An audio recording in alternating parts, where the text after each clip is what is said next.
I am Sharon Tomsonowak. I am Director of Fellowship Programs here at Longwood.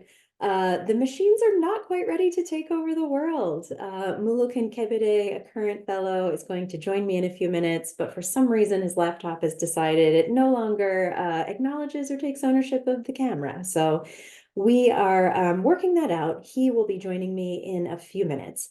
But in the meantime, I am going to kick us off with a brief overview of the Fellows Program. Muluken will join me to give you some insights into what it is like to be a fellow and share some information about his experience. Hopefully, we will be able to answer all of your questions and get you the information that you need to make a decision about whether the Fellows Program is right for you at this point in your career. As a quick reminder, we are recording this for the sake of those who could not join us live. So I am pretty sure this is set up so that questions go into either chat or Q&A. And we have tech support here from Longwood. My colleague, Nicole Crum, is monitoring that feed and will be sharing questions as we go. So just be aware that your questions will be part of our recorded conversation. So thank you for making time for this webinar today. Like I said, hopefully we'll get you the information you need, but as we go, feel free to just put those questions in and we will make sure that we answer them. So let me start by giving you a little bit of information about Longwood Gardens, which is about 30 miles outside of Philadelphia in southeastern Pennsylvania on the east coast of the United States. Years before it became a public garden in 1906, Longwood was home to the Lenni Lenape people and Quaker farmers. So it has been in good hands for a long time. Since Pierre DuPont acquired it a little over 100 years ago, it has become one of the great gardens of the world. We're currently welcoming anywhere between 1.6 and 1.8 million guests here in the gardens each year and serving tens of thousands through our virtual programs as well.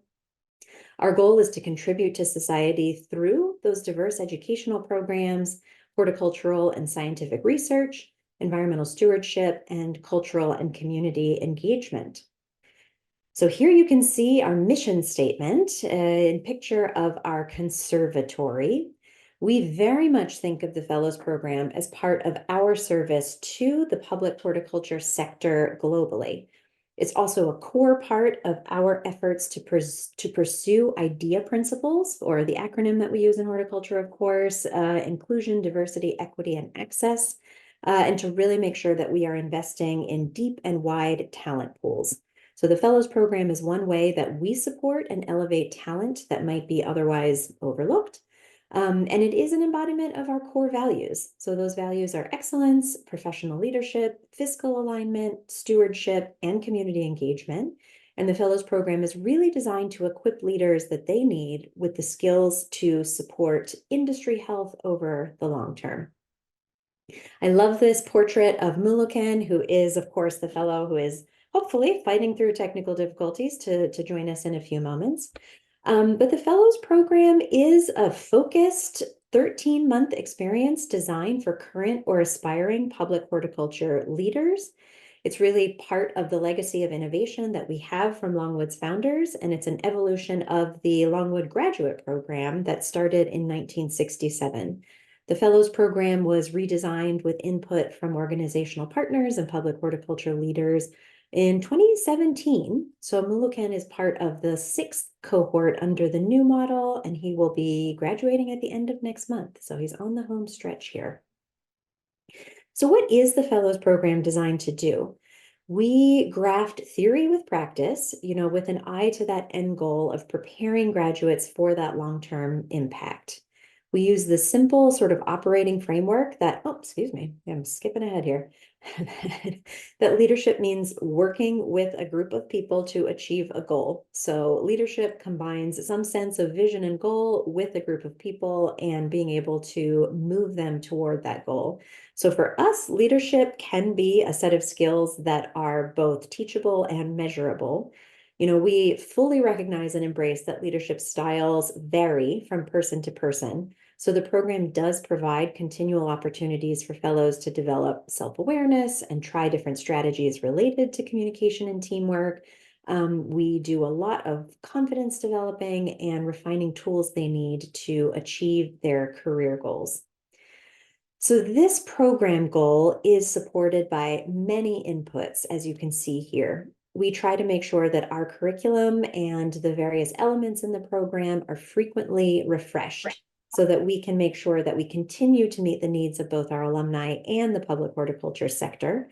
That includes not only looking at sort of our internal strategies, but making sure that we are getting frequent and regular feedback from our alumni, our industry partners, and those who are leading in other sectors as well, and then making sure that we're delivering at the highest levels of adult learning theory and looking at the competencies that people need. We think of the curriculum in terms of spheres of impact, or really where the fellows can have influence. Context is such an important part of leadership work. And so we try to give fellows the opportunity to get that comprehensive look at scale and reach in terms of what public gardens and arboreta can really do. So what does the program look like? It typically looks like a cohort of 4 to 6 individuals who live together at Longwood throughout the program. We do use classroom-based discussion to lay the groundwork for ideas and concepts, but the program really comes to life through project work and through doing. So there is a series of individual, partner, and group projects that fellows undertake throughout the year. This is sort of within the scope of a set of requirements, but the fellows have quite a bit of latitude in terms of pursuing topics that they're interested in and sort of what that project will look like. So in addition to the projects, the fellows have lots of opportunities to expand networks, attend conferences, host dinners, engage in learning tours with other organizations, and then participate in social events throughout the year, of course. And next year is a big, big year for Longwood. We are opening a new conservatory and sort of hospitality suite. So the cohort that is coming in this next summer will be part of sort of the on-ramping or kind of lifting off of those different resources. So it's a great time to be at Longwood to look at how an organization is going through that season of change. So I mentioned learning by doing. Fellows are Longwood employees while they're here. And so during the program, the kind of 2 main job requirements are to think and to do, and to provide evidence of both of those activities. So again, we use the classroom as a way to introduce fellows to current theory around leadership, management, public horticulture, trends, issues. We also have partnerships with universities like the Ross School of Business at the University of Michigan, Temple University, Indiana University, Harvard. We sort of access programs at those various institutions to make sure that areas where we can't give fellows years of experience, we can give them an industry recognized credential. So fundraising and financial planning, strategic planning are one of the ways that we do that to make sure that fellows are really equipped to hit the ground running when they leave the program. So classroom in our case means both at Longwood and then also at different university partners. That is coupled by opportunities to apply learning. I mentioned the projects that happen. This includes a sort of sustained cohort level industry focused research project that we very creatively call the Cohort Project. This is sort of developed in partnership and in conversation with organizations through the American Public Gardens Association network, so the APGA folks. It's really focused on kind of practical tool development for organizations and leaders. And then we ask that fellows immerse themselves in a department at Longwood. That is also a leadership exercise. So fellows really get to shape what that project looks like, choose the team at Longwood they want to work with, and really have the opportunity to move that forward. And then in the spring, typically February and March, we will send fellows to a partner. Most of our US-based fellows will go internationally to one of our partners outside of the US, and then our international fellows will stay in the US but go to a different region. With that, we also have a number of individual projects. One I will talk about a little bit more in a minute. It is an opportunity to kind of develop a leadership philosophy that can be as customized as any fellow would like to make it. So to that work, we really add a focus on professional network expansion. You've probably heard the expression, it's not what you know, it's who you know. But we find that it's also important why they know you and what the reputation is that you are building as a leader and as a professional. So we do spend quite a bit of time sort of thinking about how to bring people into those strategic networks. What does it look like to be a fellow? This is kind of the high-level Gantt chart view of a year at a glance. You can see how we sort of break that curriculum down across those areas of influence. Obviously we spend some time on onboarding, we set aside time for the classroom sessions. The flex curriculum is basically a fund that we set aside for each fellow to use as they see fit. So fellows are able to say, okay, well, I think I'm getting enough on organizational behavior in the classroom, but I'm not quite getting enough on what have people done recently? I'd like to present this work at a conference, for example, something that the program isn't doing for individual fellows. So the flex budget or the flex curriculum is really an opportunity for fellows to kind of design that learning program for themselves and figure out what they need to add to the program. Fellows do go to 2 APGA conferences. The first one happens at the beginning of the program. It's where fellows do a poster presentation and get ideas for the project they'll be working on throughout the year. And then the second conference is at the end of the program, surprise, surprise, where fellows present the work that they have been doing. Throughout the year, they do attend board meetings at Longwood and board committee meetings. So it's a front row seat to the highest levels of strategic and operational work at Longwood. They have the chance to do the same with staff committee meetings throughout the year. Salons are what we call our learning tours, where we go and visit other institutions, meet with the leadership, figure out what challenges they are tackling and how they are doing that, and really use our partner and peer institutions as sort of living case studies. Thought leader dinners are a part of the strategic networking piece that I mentioned. It is an opportunity for fellows to invite leaders and potential partners to Longwood. They serve as hosts and they can engage on a sort of personal professional level or the professional socialization. The project work is scheduled throughout the year. So here you see 30/56. This is what we call our leadership philosophy statement project. 30 is the minimum number of ideas or concepts that the fellows are requested to consider as they build this philosophy. And 56 is typically the number of weeks that fellows spend with us.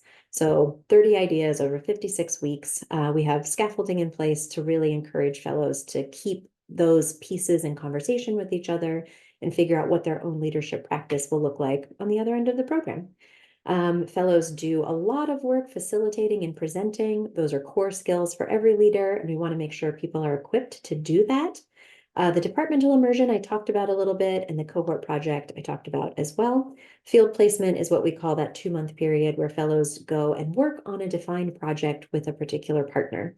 That is a facilitated match, so fellows will consider the type of experience that they need to fill any gaps on their resume. We look at our list of partner institutions and we try to figure out if the timing is good for people to go and work on developing those skills with one of our partners. So there's a lot of process behind all of this, but fellows are pretty busy throughout the year, as you can see. We try along the way to provide support through a variety of different matrices. We have mentoring through a partner or through Longwood staff, typically the senior team members. Executive coaching is provided through generally certified coaches who are outside of the Longwood staff. And then we'll have weekly check-ins, some ongoing feedback, reflection writing, lots and lots of assessments for fellows to get some window into different skill sets. And so there's a lot of opportunity for accelerated growth and really individualized and personalized growth. What are we looking for? The program offers a lot. And so, I think the average fellow comes into the program with a lot. Every cohort is a little bit different based on the people who are in that cohort. But fundamentally, we are looking for people who can tell us why this program is the right next step in their careers. So why you, why now, why this program? We sort of have the curriculum and the classroom-based pieces that reflect what we think that fellows need to know at this point in the leadership landscape in public horticulture. But we're interested in knowing sort of how this fits into your plan for yourself and sort of what you are hoping to get out of this particular opportunity. I will draw your attention to the last bullet point on this list, the 5+ years of work experience. That can be paid, it can be volunteer, it can be full-time, it can be part-time. I wouldn't, if that is the thing that you are wondering about in your own qualifications, I would say reach out. Don't let that be a hindrance in terms of wondering whether you are ready for this particular program. But basically, we're looking for people who are curious and open and want to take ownership of their own learning process while contributing to and learning from a group of close peers. We learn a ton from fellows at Longwood as staff members, and so it's a real treat for us to invite accomplished and interesting and creative people to come and hang out with us during the fellows program year. I thought it might be helpful for you to kind of see where people are typically coming from into the fellows program. We sort of use this mid-career professional term as a bucket for, kind of where people are in their careers. Most of our participants or most of our fellows are career advancers. They're coming from backgrounds in horticulture. They have some training in, hands-on plant work. They may have been promoted from a horticulturalist to a manager and are ready to really level up and try to prepare for that executive level. But we do also have a number of people who are here either as career changers, they built their professional experience in banking or finance or some other industry and found horticulture as a essentially passion career. And then we have a number of folks who are here on sabbatical. Those are typically people who are coming from academic or government backgrounds, institutions that have that longer term sabbatical structure. You can see that the bulk of our fellows go on to clear career advancement. I would say to you that all of them are contributing in some meaningful way. And I think this post-program number is pretty interesting because I will say to you, it's possible that you can come in here saying you are going to be, leader of the entire public horticulture world, and halfway through the program decide, you know what, I'm much more satisfied. I'm well positioned to be an individual contributor. Working with teams isn't quite my thing. The program is valuable for people who kind of make that choice as well. And that is certainly something that we value, and recognize that a career is a long-term prospect, and what people are interested in coming into the program and leaving the program may shift a lot and really reflects a lot of sort of growth and development. So we are very much interested in kind of partnering to walk with you as far down the road as you can see and hopefully help you really dream big about the potential impact that you can have. So I'm going to give you one more slide, and then hopefully Muluken will be able to join me here. I think it looks like the video feed is connected, so I'm hoping that that is actually the case. This is the timeline that we are looking at. The application period will open in just a few weeks on June 1st. It's open for 2 full months. The application the application packet includes a number of different pieces of information, sort of basic demographics, how you heard about the program, that kind of thing, resume and cover letter, and then short essay responses to questions like, tell us about a leadership challenge that you overcame, tell us why you're interested in the program, tell us about your leadership values. So we're asking for sort of short reflections on those particular topics, and then also requesting letters of reference from 3 people who can speak to the quality of your work. Again, these can be people you've worked with in professional settings, volunteer settings, personal settings, but somebody who can give us some sense of your working style and who you are as a professional. And then we have a selection committee that includes people from a number of different organizations around the world. They will convene in the late summer to select people to come to Longwood for in-person interviews. That will happen in November this year. And the expenses for that are, of course, covered by Longwood. If you are invited to come for an interview, we will pay for you to come to an interview. And then we are going to be preparing to welcome this cohort of fellows in May 2025. So these dates are tied to the APGA annual conference. We always start 2 weeks before that conference and then end when the following conference happens the following year. So the particular dates for this cohort are here on the screen. So hopefully that gives you some sense of kind of the scope and timing.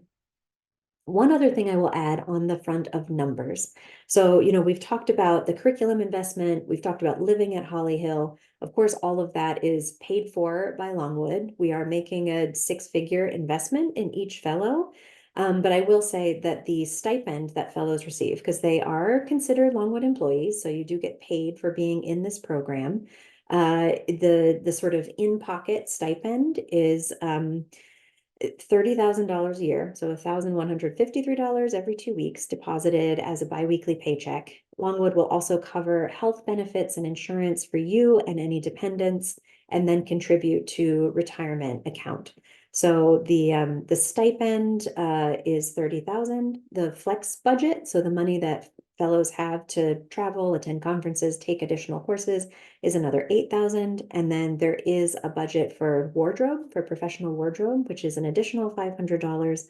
And then we provide the other benefits, the sort of curriculum investment, the housing, the healthcare, those types of things in addition to that. But I did want to be clear about those numbers because that is a huge factor in deciding whether or not this is the right time in your career to embark upon something like this.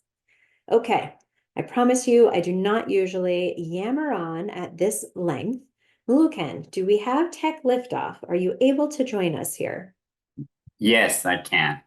Finally. Okay, wonderful. It's so nice to see you. And thank you so much for making time to meet with the folks here and to share a little bit about your experience as a fellow.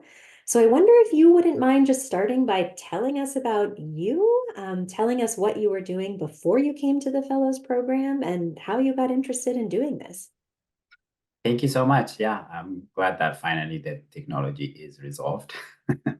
uh, so I joined the fellows program from Ethiopia. So I was current at the time living in Ethiopia, Addis Ababa, running a landscape design and construction business, which I founded in 2015, and also running other nonprofits and environmental initiatives that work with urban mobility, green space reclaiming, and initiatives related in the environmental movement technically.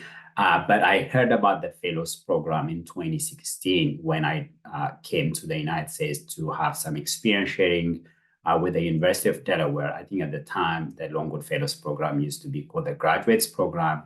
I get to meet the director, heard about the program. So that was kind of my first introduction. But at the time, I was not ready to apply for the program because I was starting a business, running other nonprofits, and excited about the things I was doing. But the program was very fascinating for me because of my experience and areas that I was working on. So I was interested, but not ready to apply. So I kind of gave it time. I think about maybe 5, 6 years, I would say, until in 2021, 22, I start to actually pursue the application process. So for me, it was that right time of transitioning to my leadership role and also really advancing my capacity in leadership in public horticulture. So the timing was very critical for me, even though I heard about it like 5 years back, but waiting for the right time to apply. But in Ethiopia, I was a founder and also engaged in leadership positions of running businesses in nonprofit that work in the environment. Did I Okay, miss any other question? well, I mean, you have such a rich experience prior to coming into this program with the various aspects of your entrepreneurship and, just the specifically social entrepreneurship work that you have done before. I'm going to put you on the spot with a question, but I did pre-screen this question with you for the sake of our audience. You have two very little children. What is it like for your family that you are here at Longwood doing this program? Yeah, thank you for bringing that up. I think my family have paid a lot of sacrifices for me for this to happen. Even though I still feel like timing is very critical, I would not imagine myself really being part of the program before this, or I don't think I would commit to it after this because it was in some way it was perfect timing, but my family has to really also sacrifice and commit to this. The maybe the other fortunate factor for me is even though I came or joined the program from Ethiopia, they were able to travel with me and live in a different state, but I could get to see them once in a while. But I think that it was one of the biggest challenge, I would say, of the program, not being able to live with your family, but your family have to sacrifice for you a lot, being in different places, and you get to see them maybe once a month or whenever there are holidays or breaks that you can accommodate in those things. But at the same time, I would say like you need that focus and engagement in the program, and in some level it is very demanding and require your full attention. So if you are maybe living with your family, how much time and focus can you give to the program is another thing, because there are a lot of things that you take with you, even after the formal working hour, whether it's your project or reading assignments or different reflections that you do. So I think, yeah, I would still say I'm fortunate that my family is willing to do all those hard separations for a time being. But yeah, it's difficult, challenging, but I was fortunate and able to do it in that situation. Yeah, I am also very glad that you have been able to spend time with them on a fairly frequent basis. I think the aspect of the fellows program that is possibly the strangest to people outside of the system is the fact that fellows live together at Longwood. So I will just say you are free to come and go. You are not in a cult. You are not in prison. This is a Yeah. home, and people, manage their own time. So I wonder if you could speak a little bit to that day-to-day experience of being a fellow. Like, what do you do in an average week? Yeah, I mean, we also say it's a very weird program in so many ways, but not only the living together part. I mean, we are all grown-up adults, like have families, most of us, and sacrificing that commitment to the program or to our personal leadership development in public horticulture. But at the same time, it's a very packed program, especially the first 8 months of the program is like instructors come in and then teach you about different leadership theories at the moment, and like very timely leadership values. And then you have assessment, you travel to different universities for executive education. I think you mentioned like Michigan Ross and Harvard or Indiana Temple. Some of them are online, but you have very intensive packed program.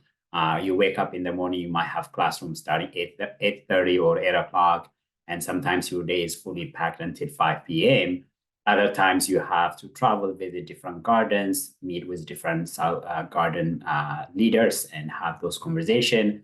Other times we have our own plans sometimes to visit gardens and then visit different places. Part of our flex investment is basically to meet different people, travel to different locations, and then have those conversations, or take classes or attend conferences. And we also get to spend a lot of time having meals, cook out, visit different interesting places, go downtown Philadelphia or Kennett Square, attend some mushroom festivals or train for marathons, and have a lot of fun together living. And at the same time, the program also give you that high level, inspiring, engaging educations or instructors coming and assessing you or giving you tools to really pause and think of where your leadership is really, especially compared to current theories and ideas that will develop your leadership capacity.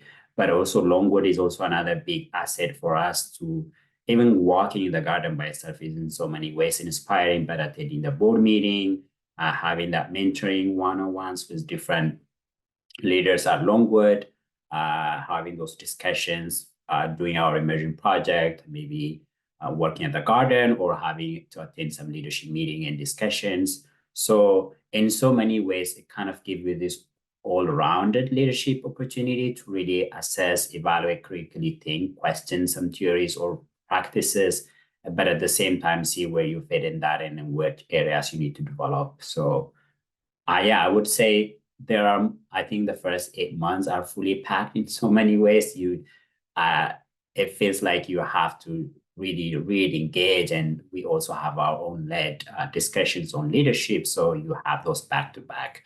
And then field placement happens. 2 months is also a very engaging practice to go to other gardens somewhere globally or nationally for those of us who travel from other countries to engage in areas that would develop leadership capacity, but at the same time contribute to those organizations. And our cohort project is another big aspect of it. I think it takes a big chunk of time and assessment of what is really valuable for the industry and how we can collaboratively work together to provide that input for the industry. So yeah, we have a lot going on every day, I would say. Okay, I want to dig into some of those things that you say, but first, a disclaimer for our audience. You are not required to run a marathon as a fellow. You came into this program as a runner. You're one of the few people I know who runs at Longwood for exercise, Yeah. and somehow you found time to train for the Philadelphia Marathon back in November. But that is Yes. not a requirement of this program. I think it should be a requirement. I would suggest that. Yeah. Everyone here logs out, not ready for a marathon. Okay, so tell me, you mentioned being able to travel to other gardens. What have you done so far with your Flex curriculum? How did you decide how to use that resource? Yeah, I think that one is requires a lot of wisdom, intentionality, and planning to really use the Flex Badger. When you hear about it, you have $8,000 to spend on your personal leadership plan and areas what that would contribute to your leadership growth. So you think of like, yeah, I can take online classes, or you can attend conferences, or you can travel to different places and meet different leaders. So what I did was basically the first part of it for me was really to visit different gardens. I think I want to go back a little bit and maybe give one background on my understanding of the program when I first joined. So even going back to the application process, I was really saying like, well, I think I invested about 5 years of really understanding what the fellows program is, seeing the program also changing from graduate program to fellows program, what it offers, what I need from it, and how I can actually benefit from the program. So through that process, I have two objectives. One is really that leadership capacity. How could I learn from this best institution, based theories of timely opportunities about leadership that I can develop myself? The other is my knowledge on public horticulture or public gardens in general, because I have a very limited resource when it comes to that, especially in Ethiopia. So when I came here, the whole industry of public garden was completely new industry for me. I mean, we don't have a botanical garden or an arboretum or a public garden that is working in this capacity we're talking. Well, I don't think we even have one. I mean, the name exists, but like none of them have programming. Actually, there's only one. It doesn't have a programming or that public display of garden engagement, education, community engagement. All those things does not exist. It's just a protected forest you can walk into with the different trees. That's it. There is nothing with the level that I understand it here. So I came here, having some of the garden visit makes me feel like, oh my goodness, there are so many inspiring, rich horticultural institutions in this part of the world. So I really need to spend some of my time traveling to those places and meeting those leaders, really understand the capacity and the role they play in the industry. So, but at the same time, field placement was one of the key driver of those garden visit, because the moment I understand that field placement is really working for 2 months in different gardens, in that on one garden about my contribution to the garden, but at the same time, what I would take from those gardens to develop my leadership capacity. So I said, okay, I need to find out which garden align with my experience and also my leadership growth objective, so that I could go meet those garden leaders, spend some time visiting the garden, really see if there is some alignment that I could go back again for the field placement. But the first primary objective was really to visit those gardens, meet those leaders, really understand how that public horticulture industry or botanical garden or arboretums work. So my flex budget was used primarily for that purpose of traveling. I did travel to Denver Botanical Garden, met the garden leaders, and spend time really understanding for 2 3 days. I did also travel to San Antonio and Houston as well, meet with Houston Botanical Garden leaders, San Antonio Botanical Garden, and Arboretum leaders. And I also traveled to Holden Forests and Gardens and Cleveland, meeting with the leaders, different department leaders, really visiting the garden and understanding what their offerings are and how that would actually benefit me if I decided to go back for the field placement there. But other areas, I bought a lot of books, and some of them are uh, garden books, and design books, and horticulture books. Some of them are like leadership, strategy planning, leadership capacity development, and areas on developing my growth in that aspect. And I also bought an iPad to take notes and be a little bit more organized in so many ways that also helped me to save time and energy in how I'm organized. So those are the areas how I spend some of my flex patterns. Yeah, and you're really underscoring that is meant to be a very individualized and flexible resource, which is why we call it the flex curriculum. So we do have a number of fellows who do choose to invest in sort of business tools like an iPad. There's a very simple approval process that we have here. So if the fellow can make the case for why that is the tool of the hour, we typically move that forward. So, Mulligan, you mentioned sort of visiting places you thought you might want to go for field placement, and ultimately you decided to pursue that opportunity at Holden Forests and Gardens. What Yes. did you do during your time there? So when we craft the objectives for going to Holden Forest and Garden for my field placement, where one of the objective I point out was my background in entrepreneurship gave me this leverage to really contribute in a way of entrepreneur business idea generation or any revenue generation ideas. And with the discussion from leadership team, both Holden and also fellows program director Sharon, we felt like Holden was in that right place and right time. And then they were willing and interested to have me for those 2 months field placement and contribute my entrepreneurial input in revenue generation idea, also contribute on their strategic planning process because they were also in that period of reviewing their strategic planning and designing for the next 3 to 5 years. So I went there, and my 2 months was mostly spent really meeting with different department leaders, spending time on one-on-one, attending leadership meeting to really grasp and understand the organization.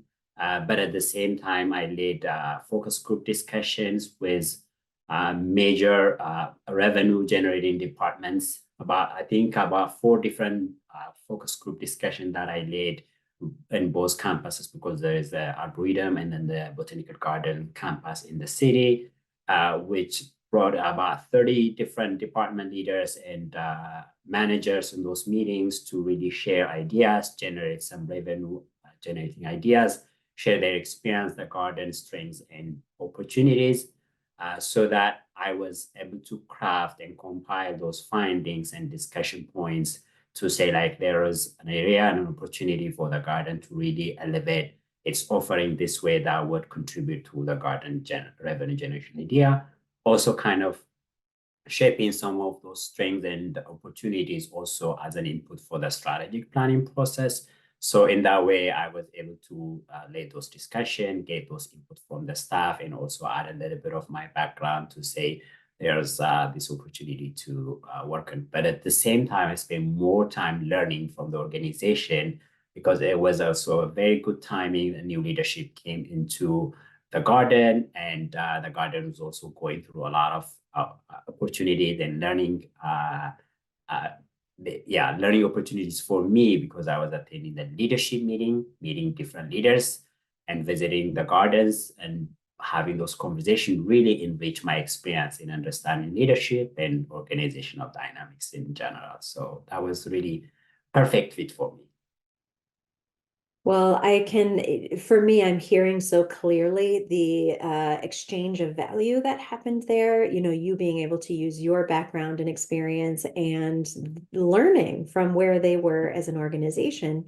And that to me is also a big part of the cohort project, or the project that you work on as a collective of fellows. So can you give us some insight into that project, sort of how it takes shape, what it means, what it looks like, and what your experience with that has been? the Cohort project, right? So yeah, that I mean, Cohort project was, at first when you hear about it, it was like it's a very big part of the program. So it kind of scares you a little bit. But it always starts with really understanding the industry need. I think it starts from APJ and then inside APJ in some way. So our first input started from having those poster note sessions at APJ, really gathering inputs from different industry leaders to really share what are those challenges and opportunities they see in the industry, and compiling those notes that we gather from different people, really reviewing and seeing like where our strengths and where those opportunities really align, so that we can spend the next 6 to 8 months really diving into it, researching, having case studies, interviewing, meeting different garden leaders, and then combining something that would actually benefit the industry. So we did the same way, and then presenting it at APJ at the final our exit APJ conference meeting. So what really worked for us was we also come with different background. We have a combination of five of the fellows from different rich background experience, and really trying to understand what would be the best contribution for us based on the need in the industry. And instead of taking like just one word that was mentioned there, we really try to understand a lot more deeper into what is the need that might be benefiting from this project. So we did compile our data. I mean, the process of even designing, I mean, choosing the title and the project topic was a good challenge by itself. One, there are also other areas that everybody comes with a different interest and passion and commitment or even experience to say like, I can contribute a much more this way in an area I have more experience than an area that I don't have any experience. But creating that collective agreement and decision to say like, yes, this is a topic that we're going to work together with, all of us are going to commit our time in this area, was one process on itself, that team work, team decision making. But once those decisions were made, really investing time in researching, we had a lot of case study organization, survey questions that we sent out, asking over 50 public gardens to really input in addition to our poster session of understanding what is the need in the industry. We crafted a survey question with the help of Longwood staff as well to say how different gardens really understand those areas that we're trying to focus, and then getting those data, changing them into an input into the industry, but also adding a little bit more research by having case studies, selecting a few organizations that we want to focus on, and compiling different research from books and online materials that we have access to, really review a little bit deep. And then finally, we just submitted that last week, or right, it was almost a week ago, to say like, okay, this is what we really understand that would benefit the industry. This is our contribution. But at the same time, it's also our own learning process that we really understand a lot more about researching, writing, reflecting, and even really understanding the industry in a much deeper level than we knew before. Yeah, it's a tremendous amount of work, and I think you have really done well. I'm excited for this one to come back from the printer and see what it actually looks like as an object in the world. Yeah. So we have talked about sort of the different parts of the program, but if we level up a little bit, what has been the most valuable part of this experience for you so far? I think leadership assessment was, I think, one of the challenging but the most valuable one for me. Really to have that time to stop, pause, and reflect and see where is your leadership strength and how do you want to be really defined as a leader, and what are the most valuable ways, especially thinking of how different styles of leadership and how you lead really matter in so many ways. But identifying those areas of your strengths and also those areas that align with the need in the industry or in an individual or in an organization in some way, in a very focused way of like, what do really people need in that your leadership capacity, and then your leadership style, your approach into leading people into a much better success, full output for the organization. And there are so many theories, so many ideas, so many nice words out there. I mean, some of them you like them, some of them you don't even understand them fully, but really spending time and resource and someone really giving you that opportunity to actually take time to reflect on those values, understanding where your strengths lies and where the industry needs or human needs lies in that area of leadership and why you want to be a leader and why do people want to be led by you, really defining those terms and say like, okay, this is how I understand leadership. This is how I want to be a leader. And then these are the most important values because they align with my value in this way. And having those moments and opportunities, resources all around you through mentorship, observation, having those thought leaders, dinners or silent visit, books that you read, all those things really, I think, define this fellows program in a way that is really about heightening your leadership awareness and also really building your capacity as a leader. So I think that is the highlight for me. How do you think your capacity as a leader has changed over the program so far? Yeah, I mean, I don't know which one has changed yet because in some way I feel like I wonder, and I was really looking. I have this rich experience of really understanding leadership that much better than the way I understand it, and I have reflection in so many areas, and then I can't wait really to go out there and then really start to practice them. That's why I was like, I'm not sure which one has changed really, but at the same time, going back and reviewing some of the notes and some of the reflections that I have, the way I have understood leadership has completely changed. One area that I always, I think, underline is like uh, how my leadership from like this expecting, demanding, or like the approach that I used to have turned into a more coaching and empowering approach of leadership was like something that I always want to underline, especially in this moments of reflection and then having those discussions. How I understand currently leadership is really about empowering others. Leadership is really about coaching people in whatever situation they are to create that collaborations and also kind of value alignment instead of really expecting people to deliver something for you. Like, no, how do I make sure I am empowering those people? So I think that is one part that I want to really underline.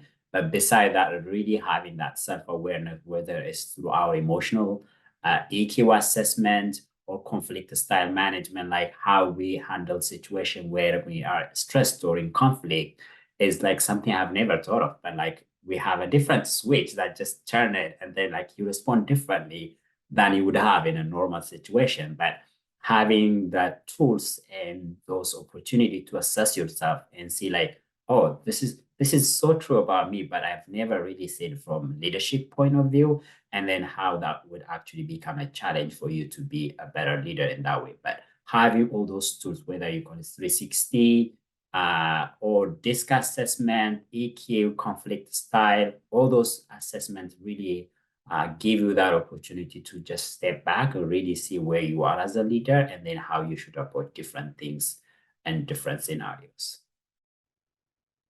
Yeah, I'm not going to ask you how many assessments you've done because I should know the answer, but there are so many. I've lost track. It's a Yeah, real probably 10, I portfolio. guess.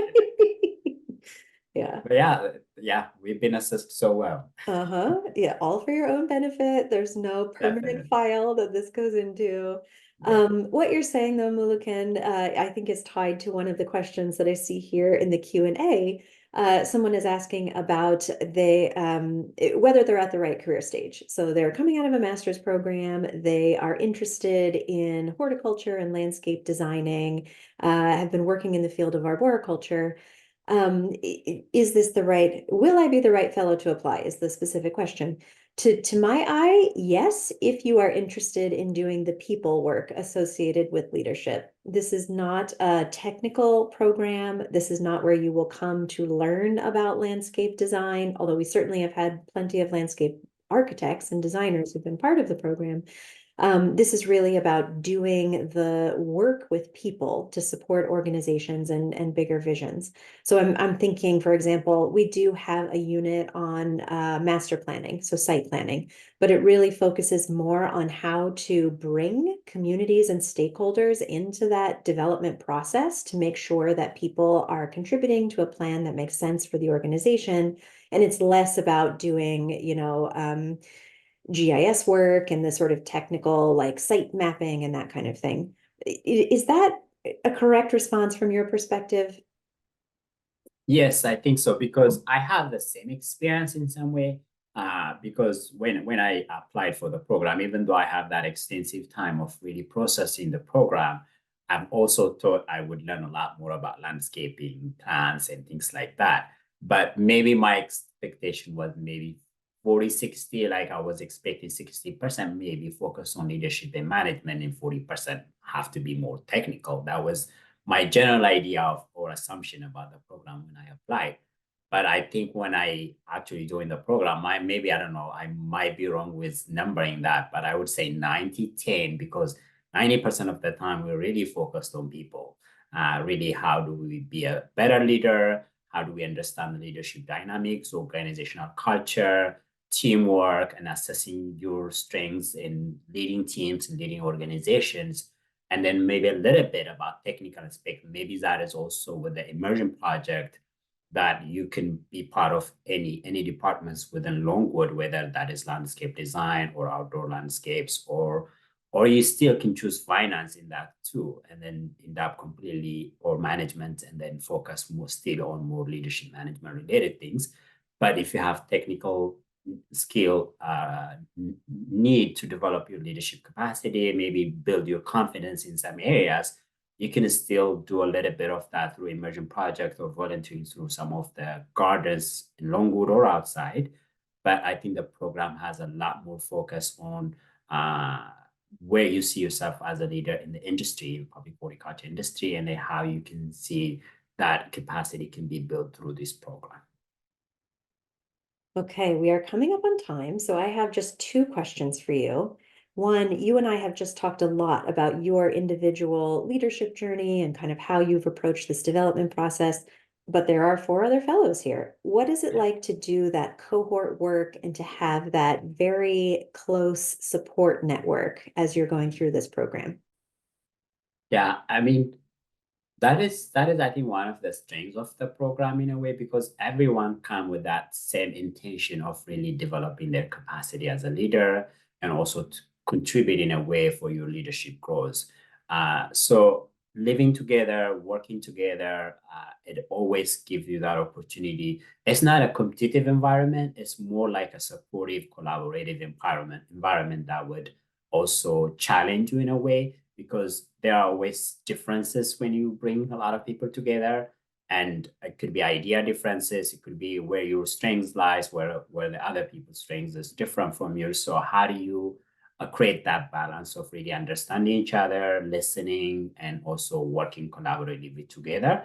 So for us, I think as a team, we really work well together. I really enjoy that part of it. In some way, I think the selection process was also very good in some way that we felt very close friends and work well, listen well, and collaborate in so many projects, even like non-formal things, whether we go to garden visits or spend some time out, whether eating out or like just listen to some fun activity, we always find something that complements each other's areas of interest and then also challenge us a little bit to do new things that we have not tried before. So in a way, there's so many interesting things that we did together. I think as a team coming together, working on projects was really a good challenge for you to develop as a leader and then also have that team spirit.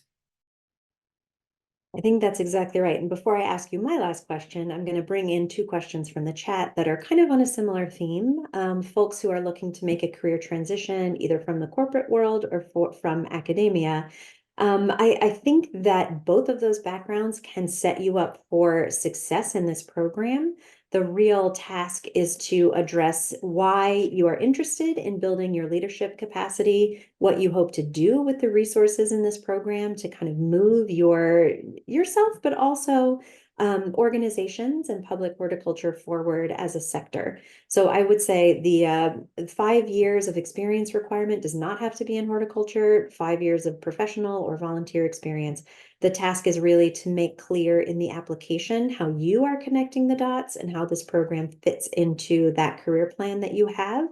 But again, this is not a technical sort of plant-focused program. This is much more focused on leadership, organizational behaviors, a little bit of management theory, even though that phrase should not be off-putting to anyone, but it's really about the people side of horticulture.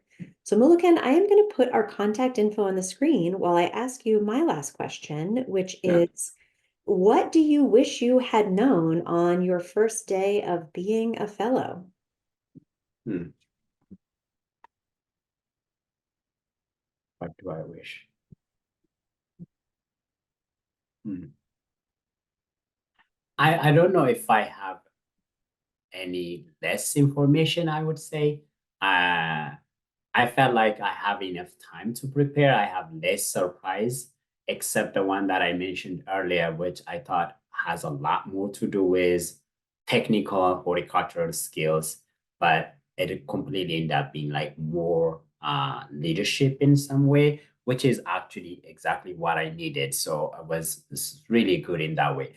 But the other thing is like even based on the comment that you just gave earlier, I think maybe most of the material we cover can be applicable in any industries. They're not really limited to public horticulture, but at the same time, all those meetings, garden salon meetings, visits in different, even APJ conferences, other conferences that we do, also have that ties with public horticulture in a way. Like most of that public horticulture knowledge is really somehow linked in that leadership capacity, but at the same time, those leadership awareness, leadership trainings, all those things have almost applicable for anything in any industry. It's not really limited to public horticulture. So I don't know. I wish I have known that before, but I don't know what it would change really because I'm so satisfied and happy that what I've learned was really applicable anywhere I wanted. And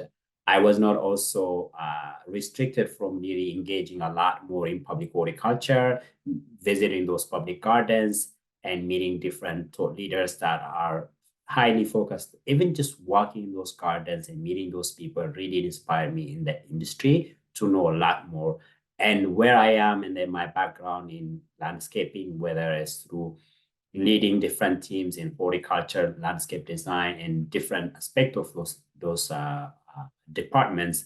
For me right now, it's more really that leadership capacity and then leadership growth. So it really felt like it's a perfect timing and a perfect program for me to grow as a leader.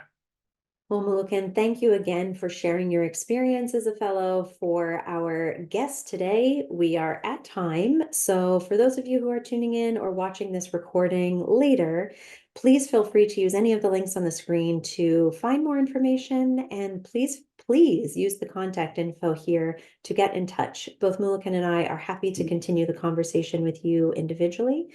And thank you again for your interest in the Fellows Program and for making time to participate in this webinar today. Bye.